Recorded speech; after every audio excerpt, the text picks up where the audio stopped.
BRS MLC కవితను ఢిల్లీ మద్యం కుంభకోణం కేసులో ఎన్ఫోర్స్మెంట్ డైరెక్టరేట్ అధికారులు అరెస్ట్ చేసిన తర్వాత ఒక్కరోజు తెలంగాణ వ్యాప్తంగా పార్టీ శ్రేణులు నిరసనలు చేశాయి.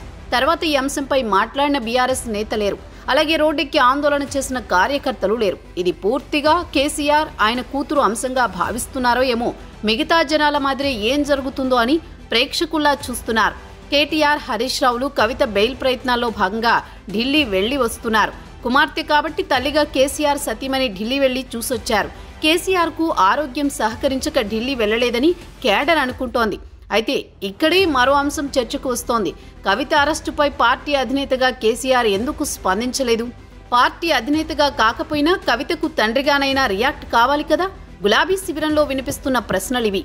పైగా ఢిల్లీ సీఎం కేజ్రీవాల్ అరెస్టుపై ఒక ప్రకటన విడుదల చేశారు కేసీఆర్. బీజేపీపై 4 విసుర్లు అందులో ఉన్నాయి తప్పితే అంతకు మించిన స్పందన లేదు.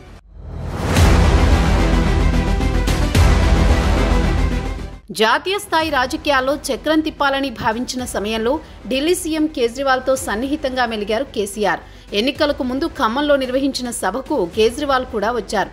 బహుశా ఆ పరిచయాలు గుర్తొచ్చి ఇప్పుడు కేజ్రీవాల్ అరెస్టుపై కేసీఆర్ ప్రకటన ఇచ్చి ఉండొచ్చని అనుకున్నా కవిత విషయంలో గులాబీ దళపతి మౌనం మాత్రం అనేక సందేహాలకు దారితీస్తోంది. సాధారణంగా ఏదైనా అంశంపై మాట్లాడాలని అనుకుంటే కేసీఆర్ దూకుడుగానే మీడియా ముందుకొస్తారు, లేదా ఏదైనా కార్యక్రమంలో ఆ స్థాయిలో విరుచుకు పడతారు. ఉదాహరణకు మేడిగడ్డనే తీసుకుంటే నల్గొండ సభలోనూ, ఆపై కరీంనగర్ ఎన్నికల ప్రచార శంఖారావంలోనూ ఏ స్థాయిలో కాంగ్రెస్ పై దాడి చేశారో చూసాం. కానీ కవిత అరెస్టుపై మాత్రం ఆ రేంజ్లో రియాక్షన్ లేదు. బీజేపీపై కేసీఆర్ మార్క్ కస్సుబుసులు లేవు. అంతా సైలెన్స్. ఎందుకిలా? కొన్నిసార్లు కేసీఆర్ మౌనానికి కూడా అనేక లెక్కలుంటాయని అభిప్రాయపడుతుంటారు. అదేంటి అన్నదే ఇప్పుడు చర్చ.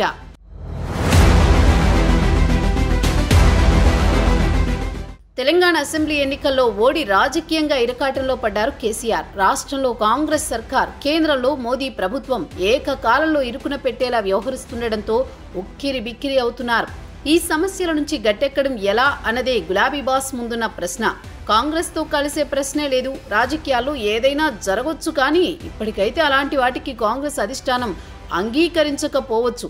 కేసీఆర్ అధికారంలో ఉన్న సమయంలో తెలంగాణలో కాంగ్రెస్ పార్టీని రాజకీయంగా ఎలా ఇబ్బంది పెట్టారో వాళ్ళు ఇంకా మర్చిపోలేదు. ఆ గాయం పచ్చిగానే ఉంది. ఇక బీజేపీ అంటారా? ఢిల్లీ బీజేపీ పెద్దల ఆలోచనలు ఎలా ఉన్నా తెలంగాణలోని కమలనాథులకు మాత్రం అస్సలు కేసీఆర్ పొడ గిట్టడం లేదు. రాష్ట్ర నాయకుల ఒత్తిళ్లు అసెంబ్లీ ఎన్నికల సమయంలో ఫలించకపోయినా లోక్సభ ఎలక్షన్స్ టైంలో బెండవక తప్పలేదు అనుకుంటున్నారు. ఫలితంగానే ఢిల్లీ లిక్కర్ స్కామ్ కేసులో కవిత అరెస్ట్ అని అనేవాళ్లు లేకపోలేదు. దీనికి తోడు ఎమ్మెల్యేల కొనుగోలు అంటూ అప్పట్లో బీజేపీలో చాలా కీలక నాయకుడైన బిఎల్ సంతోష్పై కేసు పెట్టడం కూడా ఈనాటి రివెంజ్కు కారణంగా చెప్పేవాళ్లు ఉన్నారు. ఇటు చూస్తే బీఆర్ఎస్ నుంచి ఒక్కొక్కరుగా జారుకుంటున్నారు. సైన్యం లేకుండా యుద్ధం చేయడం అంటే ఇబ్బందే. అలాగని మునుపటిలా నోటికి పని చెబితే ఇంకా కష్టాలు పెరగొచ్చు. ముందు లోక్సభ ఎన్నికల గండం గడిస్తే ఆ తర్వాత దేశ రాజకీయ పరిస్థితులకు అనుగుణంగా నిర్ణయాలు తీసుకోవచ్చు అని కేసీఆర్ వేచి చూస్తున్నారని అభిప్రాయపడేవాళ్లు ఉన్నారు. మరి కవిత అరెస్టుపై కేసీఆర్ మౌనానికి కారణమేంటో కాలమే చెప్పాలి.